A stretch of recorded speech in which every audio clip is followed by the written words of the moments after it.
I used to be a writer, but got derailed when I started getting panic attacks and what I call drowsiness attacks when I wrote. Over time, I let go of my identity as a writer. I dropped seeking also, but I suspect that my avoidance of writing is an avoidance of discovering who I am. I guess I'm asking, should I just wait until I feel movement to write, however long that takes, or set rules for myself and require that I write something regularly? Do you have any take on this? Je suis une, I don't know how to say writer. I am a writer too.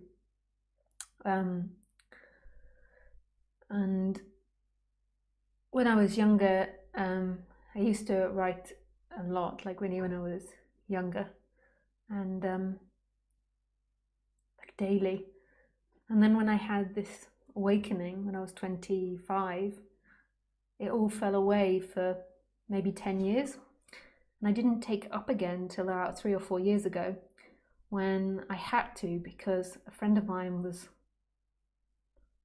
oh yeah, complicated story. I had to get involved in my friend's project, and they needed a writer, and it was like they were in a desperate situation, so I had to do it. And then it started again, and I totally given up writing, like totally, like that was no longer a part of me. And before I was 25, I'd been quite successful. I'd won an award.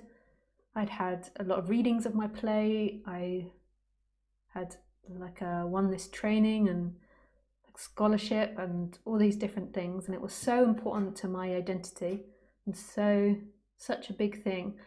And then I had this awakening. I was like, I couldn't write anymore. I just couldn't do it, and I had to totally give up that identity. And it was really painful because I love to write, even though writing can be painful as well. I also love to write, and I love the creativity of it and the craziness.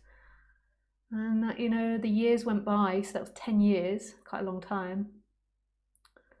And then when I came back to it, it was like it hadn't left. And it was like I got a lot better. It was like now I was writing from a different place. Even though I hadn't practiced for like 10 years, it was like I got a lot better. It was like, I don't know. So my suggestion to you is to let it come when it's ready. I don't think I would have actually written if it hadn't been for that friend. But then when it started, it was like it tumbled out, like it was so much energy towards it. But it was so great totally giving it up. Like 10 years is a long time for a young person, particularly. As you get to like 90, 10 years isn't so much. It's like, oh yeah, another 10 years passed.